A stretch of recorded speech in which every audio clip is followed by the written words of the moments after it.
Selamat datang di video penelitian kami yang berfokus pada embodied carbon dalam konstruksi bangunan. Melalui penelitian ini, kami ingin menyampaikan pentingnya langkah-langkah konkret untuk mengurangi jejak karbon di sektor konstruksi. Seperti yang kita ketahui bersama, dampak perubahan iklim kini semakin nyata. Salah satu penyebab utama adalah peningkatan emisi karbon yang berlebihan.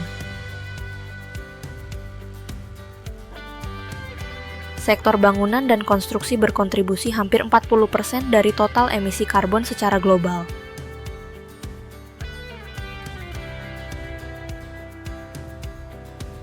Mulai dari proses produksi material hingga pelaksanaan konstruksi,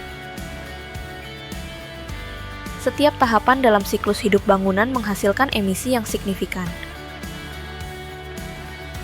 Menyadari dampak besar ini, penelitian kami bertujuan untuk mengidentifikasi solusi praktis dalam mengurangi karbon yang terkandung atau yang dikenal sebagai embodied carbon pada material konstruksi, khususnya di struktur gedung bertingkat.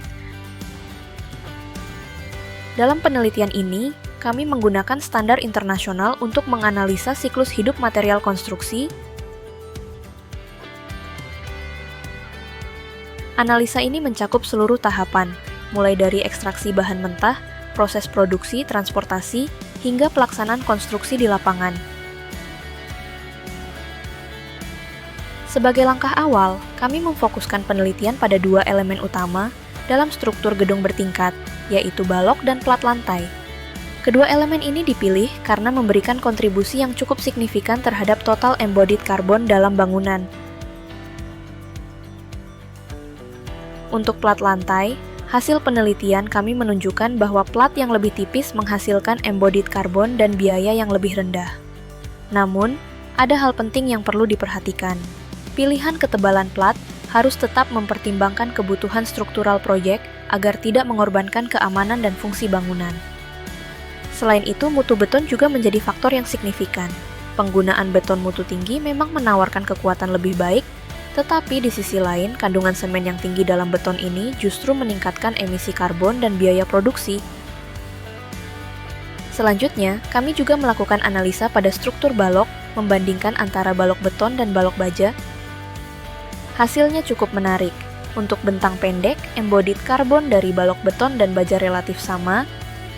Namun, saat bentang bertambah panjang, balok baja menunjukkan peningkatan emisi karbon yang lebih tinggi dibandingkan balok beton. Di sisi lain, jika kita berbicara tentang biaya, balok baja cenderung lebih mahal untuk semua bentang. Semakin panjang bentangnya, perbedaan biaya antara balok baja dan beton semakin besar. Hasil penelitian ini memberikan wawasan penting bagi para pelaku industri untuk mempertimbangkan tidak hanya aspek teknis, tetapi juga dampak lingkungan dan biaya dalam setiap keputusan desain. Kami berharap dapat memberikan kontribusi nyata bagi industri konstruksi untuk lebih memahami hubungan antara desain struktur, emisi karbon, dan efisiensi biaya. Terima kasih telah menyaksikan video presentasi mengenai penelitian kami.